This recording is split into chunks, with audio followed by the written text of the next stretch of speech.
Ang awiting ito ay para sa lahat ng lumalaban, sa lahat ng may kapansanan, at sa lahat ng naniniwalang ang Diyos ay may magandang plano.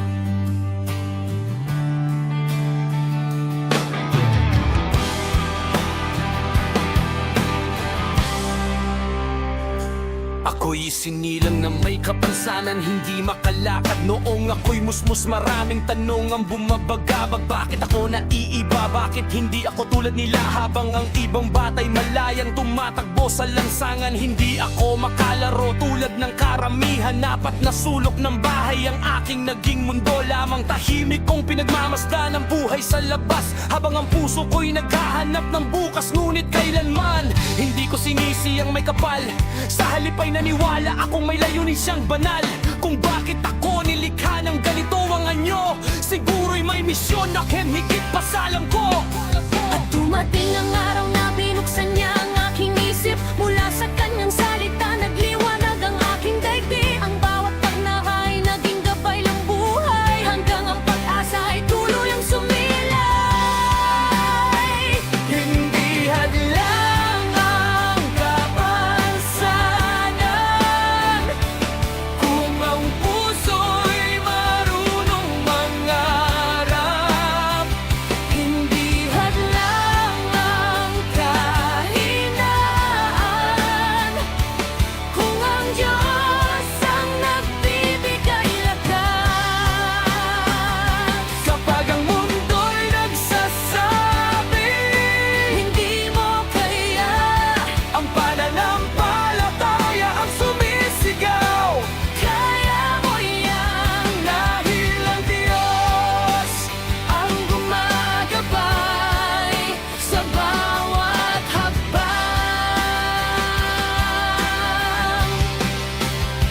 Hindi man ako nakapag-aralan ng elementarya, isang himala ang bumago sa aking pag-asa.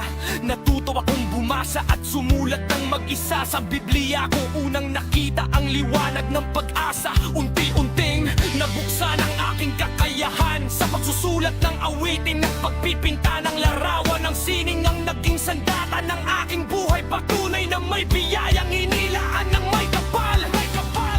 Nang ako'y pumasok sa sekundarya, doon ko naranasan ang tunay na pakikibaka. Kapag tag-ulan, puti kong uniforme, pag-uwi kulay tsokolate sa putik at baha. Kapag tag-init na may sugatan ng aking tuhod sa matutulis na bato at graba, sa bawat paggapang masakit ang katawan. Ngunit hindi ang pangarap, dahil alam kong may liwanag sa bawat bukas. Hindi ko ito kinayang mag-isa.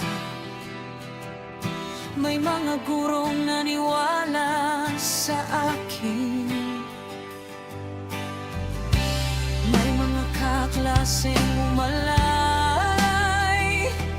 May mga magulang na hindi na bago'y pagmahal. At ang aking mga kapatid, Sila ang naging inspirasyon upang ipagpatuloy ang bawat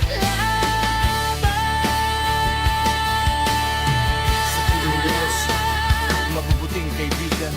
Nagkaroon ako ng pagkakataong makapagtrabaho sa Kapitolyo. Kasabay nito ang pagtatapos ko sa kolehiyo. Kahit may ilang taong hindi naniwala sa kakayahan ko.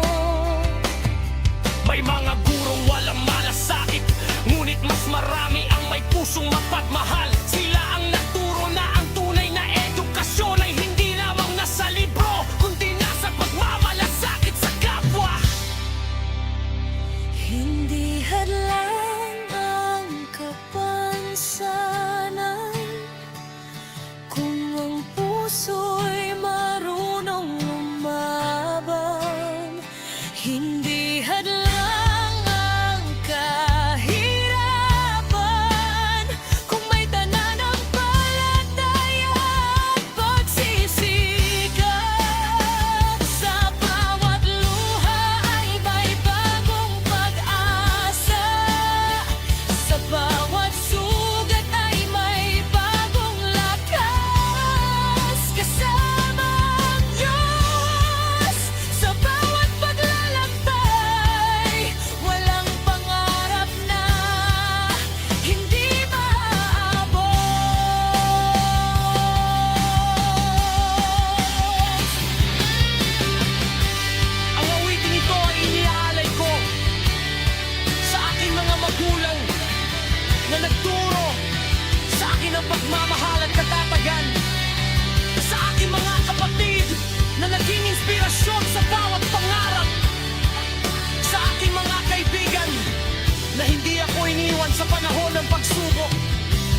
sa lahat. Sa aking mga guro, sa mga naniwala, umunawa at nagbigay ng pagkakataon. Dahil sa inyong pagmamahal, natutunan kong maniwala sa aking sarili at sa lahat ang may kapansanay.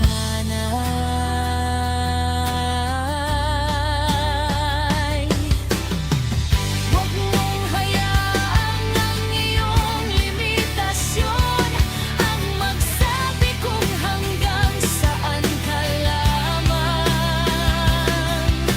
Ang tunay na lakas ay nasa pananampalataya. Ang tunay na tagumpay ay nasa pusong hindi sumusuko. Kasama ang Diyos, ang bawat pangarap ay may pag-asa. Magtutag